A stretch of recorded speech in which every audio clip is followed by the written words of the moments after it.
let's just speak to what's happening here, because the thing that is baffling to me in many respects is this is seen as a sort of Reddit Wall Street bets game, but in many respects it appears to be something that's happening as a function of big institutional investors. It's actually, I think, a false narrative. This has nothing to do with a short squeeze anymore. Just look at yesterday. 688 million shares traded yesterday. There's only 450 million shares outstanding. This is not a short squeeze. This is not big institutions, hedge funds being squeezed.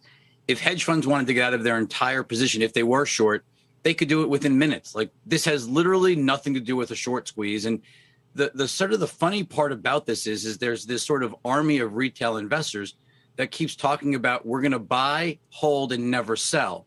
Yet there's this greater fool theory, right? Like, somebody's selling because 688 million shares traded yesterday. So retail is selling to retail at ever higher prices. So some of them are obviously making tremendous amounts of money as they get more and more people to buy at inflated prices. But look, Andrew, all that really matters here long term, this company is never going to make cash again. Like, they will never generate cash with their current capital structure.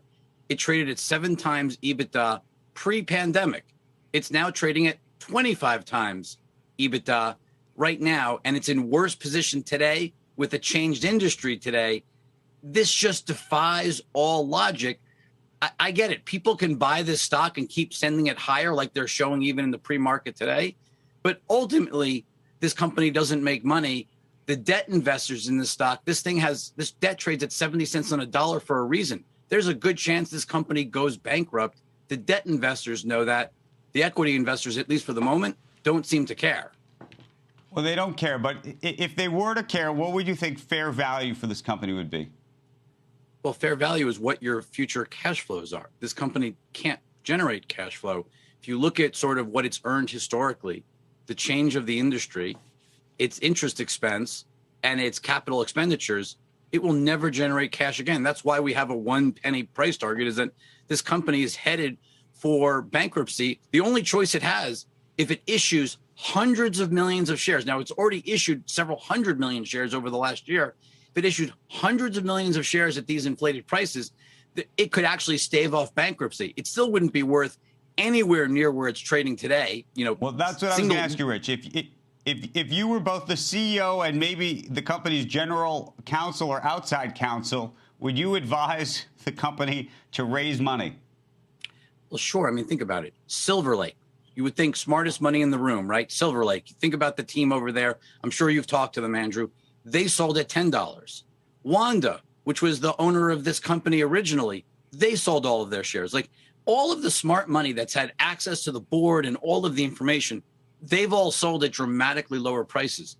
The fact that the company isn't issuing stock at these prices is crazy. I mean, they should be paying down their debt right now because the underlying economics of their business, I mean, think about it.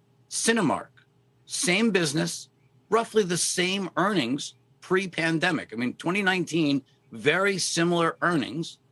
Cinemark trades at, a fraction, sort of a third of where this company trades. Like, it just doesn't make any logical sense that Cinemark would trade with a better capital structure and actually generates cash at 1/3 the valuation that AMC trades at. I mean, it just defies logic.